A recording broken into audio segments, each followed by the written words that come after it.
सास की जादुई शक्ति। कौशल्या ने एक रात सपना देखा।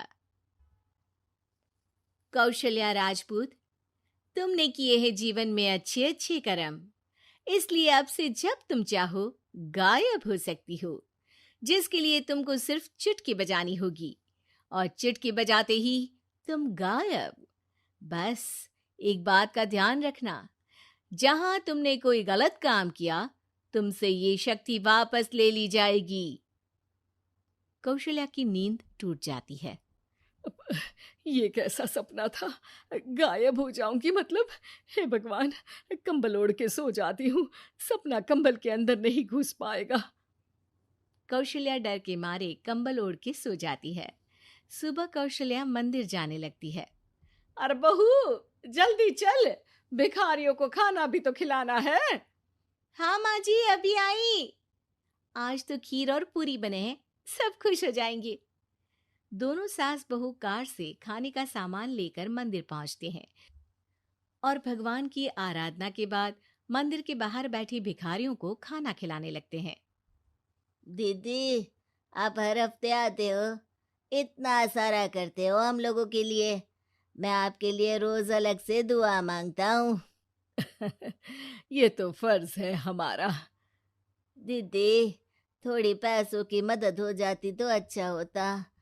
बड़े चौराहे पे मेरी बीवी भीख मांगती है, उसका इलाज करवाना है, 100-200 रुपए लग जाएंगे। कौशल्या उसी वक्त भिखारी को 500 का नोट दे देती है और दोनों सास बहू वहां से लौटने लगती हैं। तभी कौशल्या को कोई शंका होती है। अब बहू रुक, तो मैं अभी आई। कौशल्या वापस वहीं जाती है तो देखती है कि भिखारी वहां है ही नहीं। कौशल्या को रात का सपना याद आता है।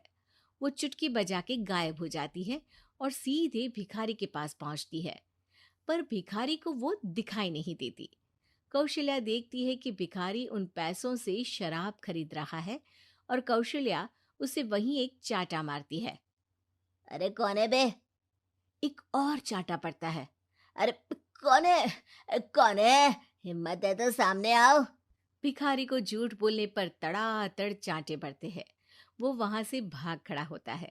कौशल्या चुटकी बजा के वापस बहू के पास आ जाती है और मन ही मन सोचती है, ऐसे तो मैं कितने गलत काम रोक सकती हूँ, कितनी ताकतवर हूँ मैं, किसी को पता भी नहीं चलेगा। सासू माँ, आप क्या सोच रही हो? अब कुछ नहीं, कुछ भी तो नहीं। ठीक है, मुझे ना थोड़े पैसों की जरूरत थी। मेरे कजिन भाई है ना, उनकी तबीयत थोड़ी इधर उधर हो रही है। वो तो खुद से नहीं कहेंगे कि पैसे दे दो, पर बहन होने के नाते मेरा तो फर्ज बनता है ना कि भाई की मदद करूं। अरे हाँ हाँ, ले जाना पैसे। पैसे इसीलिए तो कमाते हैं कि जरूरत में काम आ सके।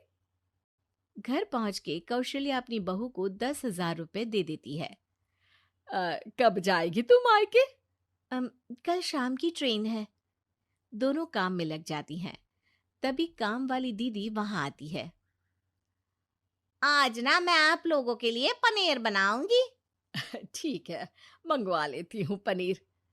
पड़ोस की दुकान वाला पनीर दे जाता है और काम वाली बाई पनीर से रेसिपी बनाने लगती है। आज अपनी सुपर पावर काम वाली बाई पे ट्राई करती हूँ, देखूं तो सही किचन में करती क्या है ये।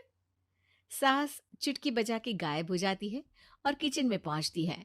बाई को खबर भी नहीं है कि कौशल्या भी किचन में ही है। आज तो मैं भी पनीर की सब्जी बनाऊंगी रात को अपने घर, और थोड़ा सा घी भी रख लेती हूँ।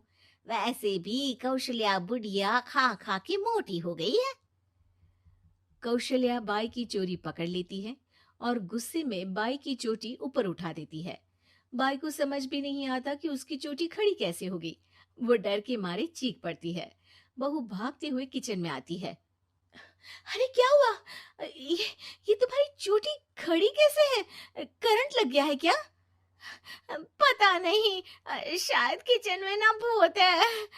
बाई वहां से भाग खड़ी होती है और कौशल्या चुटकी बजा के अपने कमरे में टीवी देखने लगती है। बहू वहां जाती है। माँ जी, किचन में ना भूत है, बाई भाग गई।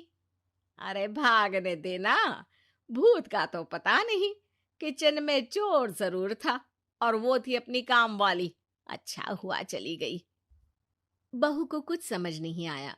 उसने किचन में जो देखा उसके सदमे में जो थी वो अभी तक। अगले दिन बहू अपने मायके के लिए निकल जाती है। कहीं भिखारी और काम वाली की तरह बहू भी तो मुझे धोखा नहीं दे रही। अरे कहीं वो पैसे ले जाके शॉपिंग तो नहीं करने वाली ना। अभी पता लगाती हूँ। मुझसे कुछ छिपा है भला। जैसे भगवान सब देख रहा है वैसे ही मैं भी सब देख रही हूँ। सास को अपनी शक्ति पर घमंड आ गया था। वो अब अच्छे काम करने की जगह अपनी शक्ति का इस्तेमाल खुद का शक मिटाने के लिए कर रही थी। वो चुटकी बजाती ही बहू के मायके चली जाती है। भैया, आपने बताया क्यों नहीं कि इतनी तबीयत खराब है? अरे तेरी सास बूढ़ी हो गई है, इतना भला काम करती है, उनकी मदद कौन करता है? यहाँ तो और भी लोग हैं ना। भैया, मेरे पास कुछ पैसे हैं। आप दूसरे डॉक्टर को दिखा दीजिए ना। अरे मुझे लगता है कि मेरा टाइम आ गया है, मुझे जाना होगा। कमरे में भाई की आत्मा को लेने यमदूत आ चुके थे। कौशल्या भले ही किसी को नहीं दिख रही थी, पर यमदूत ने उसे देख लिया। यही आत्मा है शायद, परछाई दिख रही है, पहले ही तैयार खड़ी है। अरे आप कौन हो? यमराज का नाम सुना है? हैं? आप यमराज हो क्या? नहीं, हम उनके यहाँ जॉब करते हैं, आत्मा उठा के ले जाते हैं डिलीवरी वाले। चलो अब तुम्हारा टाइम पूरा हो गया। अरे आप शायद ना वो बिस्तर पर पड़े आदमी की आत्मा को लेने आए हो। मैं तो बस यहाँ देखने आई थी कि मेरी बहू कहीं मुझसे पैसे लेकर शॉपिंग करने तो नहीं चली गई ना। मतलब तुम्हारे पास शक्ति है गायब होने वाली? हाँ। तुम ऐसे तुच्छ काम में उपयोग कर रही हो ऐसी दिव्य शक्ति का। अब तो तुमको ही लेके जाऊंगा। अरे नहीं नहीं, कल मुझे किटी पार्टी में भी तो जाना है। अब नरक में ही करना किटी पार्टी। नहीं नहीं नहीं। 3 बार नहीं क्यों बोल रही हो? टीवी सीरियल चल रहा है क्या एकता कपूर का? अरे प्लीज मुझे जाने दो। आप तो उस बीमार आदमी की आत्मा को लेने आए थे ना। गलत डिलीवरी करोगे तो यमराज डांटेगा ना। बात तो सही कर रही हो, पर हमको उस पे दया आ गई। अभी उसकी उम्र ही क्या है, पर कुछ तो लेके जाना पड़ेगा ना। एक काम करो, अपनी शक्ति दे दो, गायब होने वाली। हैं? अरे क्यों? तुम पृथ्वीलोक का भ्रष्टाचार रोक सकती थी, चोरी रोक सकती थी, अरे कोरोना रोक सकती थी, पर तुमने अपनी बहू की जासूसी करना शुरू कर दिया। अरे लेकिन किंतु परंतु। यमदूत सास की शक्ति लेके वापस चले जाते हैं। कौशल्या की परछाई हवा से नीचे गिरती है और जमीन पे आते आते कौशल्या का शरीर सामने आ जाता है। अरे लग गई, कितने ऊपर से फेंका। माँ जी, आप यहाँ ऊपर से कैसे गिरी? अरे समधन जी, आप अचानक कमरे में। सब घबरा जाते हैं। सास बहू को सारी बात बता देती है। ये लो आपके 10,000 रुपये। आपको मुझ पे इतना भी भरोसा नहीं है? अरे बहन, मुझे दर्द नहीं हो रहा है, अब अचानक से सब अच्छा होने लगा है। अरे तो फिर बिस्तर से उठ जाओ और मुझे लेटने दो। गिरी हूं ऊपर से तो पूरा बदन दुख रहा है। भाई को तो यमदूत ठीक करके जाते हैं, पर कौशल्या देवी दर्द के मारे बिस्तर पर आ जाती हैं।